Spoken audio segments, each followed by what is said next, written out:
Pan India இதில் படங்கள் போனாலும் அடி வாங்குது.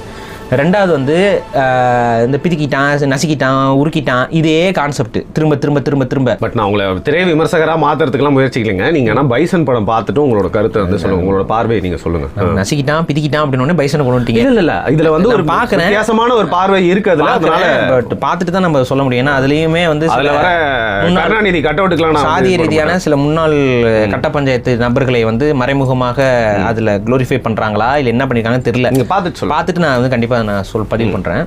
அப்ப என்னை பொறுத்த வரைக்கும் என்னன்னா, இந்த ரவுடிசம் அப்படிங்கிறத ப்ரமோட் பண்ற படங்கள் ஆரம்பத்துலேருந்தே தமிழ் சினிமாவில் வந்துட்டு இருந்துச்சு. ஒரு டைமில் வந்து அது ரொம்ப பீக்கில் இருந்துச்சு. நீங்கள் இப்போ பாஷா எடுத்துக்கிட்டிங்கனாலுமே அது என்ன கான்செப்ட், டான் தான் எல்லாமே. ரஜினி படத்தில் பல படங்கள் வந்து அந்த மாதிரியான டான் கான்செப்ட் வச்சு வரும். கடைசியாக வந்து காலா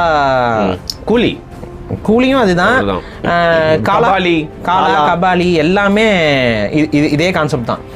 அப்போ இதை பார்த்தே ஒரு ஜென்ரேஷன் வளர்ந்துக்கிட்டே இருந்துச்சுன்னா என்ன தோணும்? அது கண்டிப்பாக இன்ஸ்பயர் ஆகிட்டாங்க. இன்றைக்கி தமிழ்நாட்டில் நடக்கிற க்ரைம் ரேட் என்னன்னு தெரியுமா? எத்தனை கொலைகள் நடந்துகிட்ருக்கு. சின்ன பசங்கள்லாம் கத்தி எடுத்து அழகாக சொருவிட்டு இருக்காங்க. சின்ன பசங்க. நீங்கள் வந்து ரொம்ப பெரிய எல்லாம் 16-17 வயசில் கொலை பண்ணுறானுங்க. அதுக்கும் கம்மியாயிடுச்சு பாரு. அதான் 16-17 வயசுல தான் அவன் கொலை பண்ண மட்டை பண்ணுறான். நான் பார்த்தே 15 வயசுலேயே மட்டை பண்ணுறேன் அப்படின்ட்டு வராங்க. அவங்களுக்கு தான் ரீசனிங் தெரியாது, என்ன பண்ணுறோம் ஏது பண்ணுறோன்னு தெரியாது. அவன் இந்த சினிமாக்காரனாவே மாறிடுறான். அந்த உளவியல் இருக்குது. நீங்கள் நம்பி போக முடியல. தமிழ்நாட்டில் பல பகுதிகளில் இரவு நேரங்கள் எல்லாம் உங்களால் நம்பி போக முடியாது.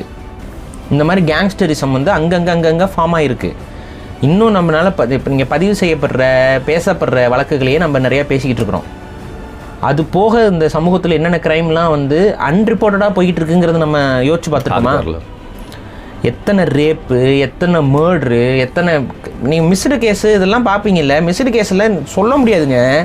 அவங்க எல்லாமே உண்மையாகவே காணாமல் போயிருக்காங்களா இல்லை காணாமல் ஆக்கப்பட்டிருக்காங்களா தெரியாது. மிஸ்டு கேஸ் எவ்வளோன்னு பாருங்கள். தமிழ்நாட்டில்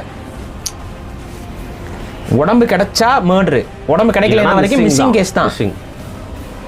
மிஸ்ஸிங் கேஸ்னே தேடிக்கிட்டே இருப்பாங்க பல வருஷத்துக்கு. அப்படியே மிஸ்ஸிங் கேஸஸ் நிறையா இருக்குது தமிழ்நாட்டில்.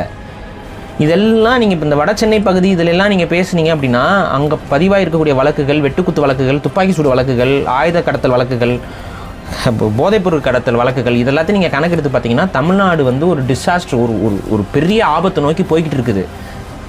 இதை நீங்கள் மறுக்கவே முடியாது. சட்ட ஒழுங்கு ரொம்ப மோசமாக போயிருக்கு. அதில் ஓப்பனாக சொன்னால் கடைசி ஆட்சியில் சட்ட ஒழுங்கு எந்த அளவுக்கு மோசமாக போய்கிட்டு இருக்குங்கிறது நம்ம ஒவ்வொரு நாளும் பார்த்துக்கிட்டு இருக்கிறோம்.